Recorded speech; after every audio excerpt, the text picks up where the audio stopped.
जय गुरुदेव student, class 8th। कल हम किसी कारण से क्लास हम लोग की नहीं ले पाए थे मंडे को, तो क्लास आज ले रहे हैं।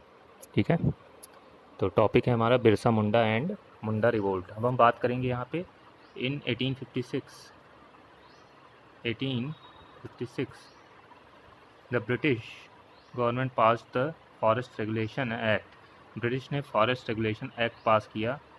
हाँ, according to this act the British had the right to declare any forest land to be government land. इसके कानून के द्वारा ये निर्धारित किया गया कि अब ब्रिटिश सरकार किसी भी ज़मीन को गवर्नमेंट ज़मीन निर्धारित कर सकती है। The Adivasis were stripped of their traditional right. अब आदिवासियों को उनके पारंपरिक अधिकार से हटा दिया गया, यानी जो उनका त्यौहार होता था, ये सब चीज़ें जो जंगलों में वो रहते थे मनाते थे, वो सब अब बंद कर दिया गया। The British also passed the criminal tribes act 1871। और ब्रिटिश ने क्रिमिनल ट्राइब्स एक्ट 1871 में पास किया, which made all the Adivasis group criminals who revolted against the British. और जिसके द्वारा उन सभी आदिवासियों को जो ब्रिटिश के खिलाफ विद्रोह किए थे उन्हें क्रिमिनल घोषित कर दिया गया। Birsa Munda was born in 15 November 1875।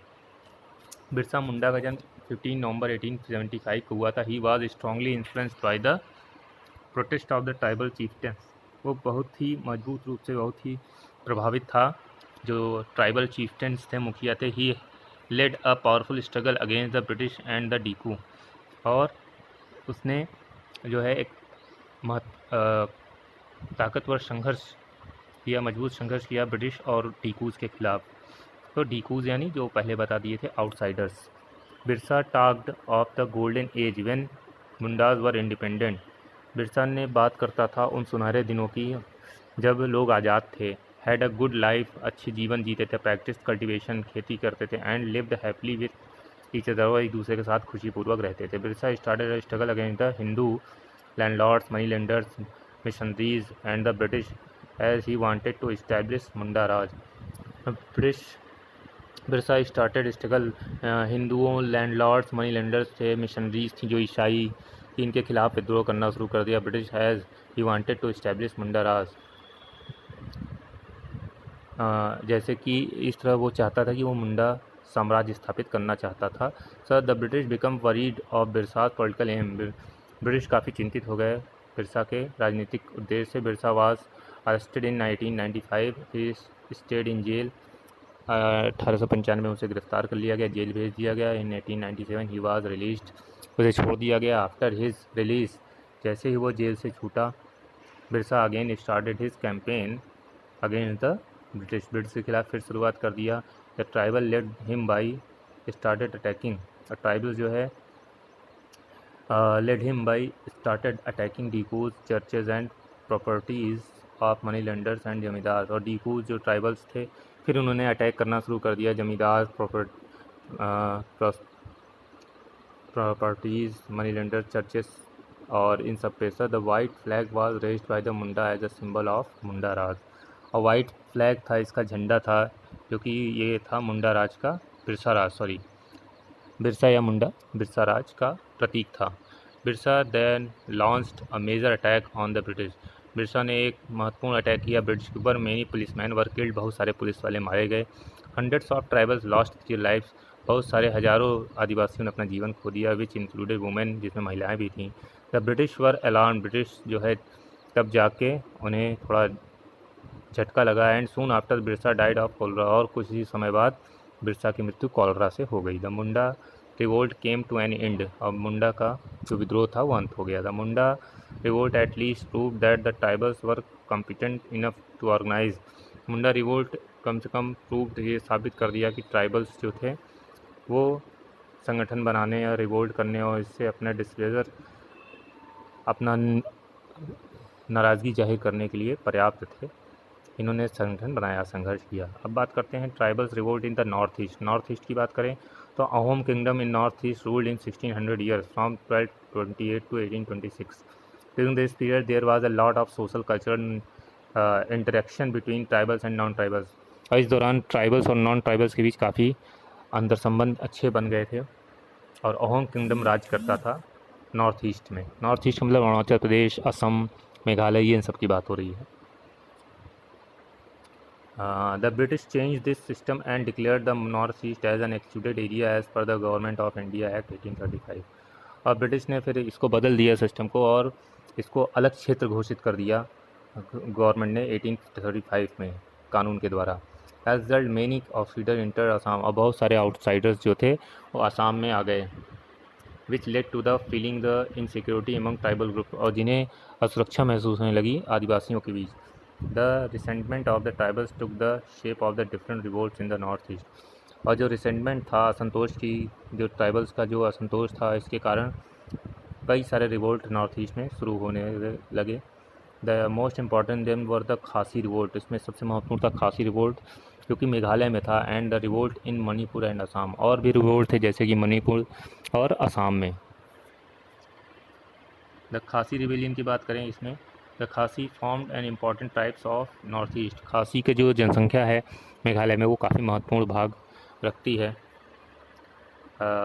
The खासी लेड अ पीसफुल लाइफ, खासी जो है शांतिपूर्वक जीवन व्यतीत करते थे। Being situated in a strategic position, उनकी जो स्थिति थी वो स्ट्रेटेजिक पोजीशन थी, काफ़ी रणनीतिक जगह थी। Captured this region captured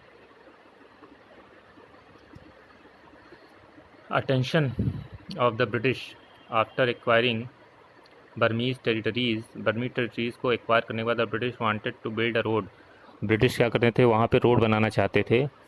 so connecting Sylhet in the Brahmaputra valley with Arakan in Burma, जो बर्मा से लेके असम तक जाती the road was suppose to pass through the Khasi area, और रोड ऐसा जा रही थी जो कि खासी एरिया से होके जा रही थी, खासी लोगों के। इनिशियली द खासी did not understand the British policy, शुरू में तो ब्रिटिश की पॉलिसी इनको समझ में नहीं आई खासी लोगों की, लेकिन but soon they realise that the British had an eye on their territory, British उन पर नज़र रखना चाहते थे, उनके क्षेत्रों पर। Soon the British not only establish their control over the territory, जल्द ही ब्रिटिश ने पूरी उस क्षेत्र पर अधिकार कर लिया खासियों के। And also impose taxes on the खासी, और टैक्स भी लगा दिए खासीज पर। The Khasis could not bear the fact that they had to pay tax on their own land and rose in protest against the British, और खासी जो है could not bear, इस तरह का बर्दाश्त नहीं कर सके सत्य को कि that they had to pay tax, कि उन्हें अब अपनी ही ज़मीन पर टैक्स देना होगा। So the revolt was led by U Kiang Nongbah, और जो विद्रोह शुरू किया गया यू कियांग नोंगबैक के द्वारा शुरू किया गया 1862 में। However, the British repressed the revolt with heavy hand and knockback was executed, और रिवोल्ट को दबा दिया गया और नॉकबैक को फांसी दे दी गई। रिवोल्ट इन असम, असम की बात करें तो असम में भी इसी तरह रिवोल्ट हुआ 1823 में। It become most valuable cash crop of the British, यहाँ पे सबसे महत्वपूर्ण कैश क्रॉप नकदी फसलें बोई जाती थी जो कि ब्रिटिश के लिए काफ़ी लाभदायक थी। For this the British had to control Assam, और इसके लिए ब्रिटिश को असम को कंट्रोल करना था। In 1822 Assam was invaded by the Burmese which made the British insecure, और असम पे आक्रमण कर दिया बर्मीज़ लोगों ने, British made the British insecure, जिससे ब्रिटिश को असुरक्षा महसूस हुई। And loss their commercial interest in Assam, और अपना जो कमर्शियल इंटरेस्ट था असम में, जो रुचि थी, व्यापारिक रुचि थी, वो खो दिया उन्होंने। कॉन्सिक्वेंटली परिणामस्वरूप the Burmese were driven out from Assam, Burmese यानी जो बर्मा के लोग थे उनको असम से भगा दिया गया। It was annexed by the British empire in India 1838, और इसके बाद इसको अपना कब्जा कर लिया गया, ब्रिटिश एम्पायर ने अपने में मिला लिया। Once Assam was annexed the British started tea plantation, एक बार असम जो है एनेक्टेड कर लिया गया ब्रिटिश के द्वारा, स्टार्टेड टी प्लांटेशन, ब्रिटिश ने चाय प्लांटेशन, टी चाय बोना शुरू कर दिया। When from this the British acquired the tribals and with the help of the waste land regulation act, और इस प्रकार वेस्ट लैंड रेगुलेशन एक्ट बनाया गया। The cash crop to tea gave huge profit to the British and non tribal traders, और ये जो cash crop थी इसके कारण इन्हें बहुत बड़ा लाभ हुआ ब्रिटिश को। The poor tribals who were the real land owner, the poor tribal जो कि ज़मीन के मालिक थे, were the employed and the T pickers in the T states, और वो अपने ही बागानों में एक नौकर के रूप में काम करने लग गए। तो इस तरह the tribals of Assam as a result revolt against the British, और इस प्रकार असम के लोगों ने ब्रिटिश के खिलाफ विद्रोह कर दिया। The most important was the Phatua Ghat revolt 1894. To stop such revolt the British divided the Assam provinces into tribal and non tribal groups. और इसको दबाने के लिए विद्रोह को इसने ब्रिटिश ने क्या किया, असम को ट्राइबल्स और नॉन ट्राइबल्स दो भागों में डिवाइड कर दिया. And followed the policy of divide and rule, और इन्होंने डिवाइड एंड रूल की पॉलिसी खेली. तो इस प्रकार बच्चों ये चैप्टर यहाँ पे ख़त्म होता है. इसके एक्सरसाइज और क्वेश्चन आंसर कर लेना और जो भी प्रॉब्लम हो उसको पूछ लेना. तो आज के लिए इतना ही. जय गुरुदेव.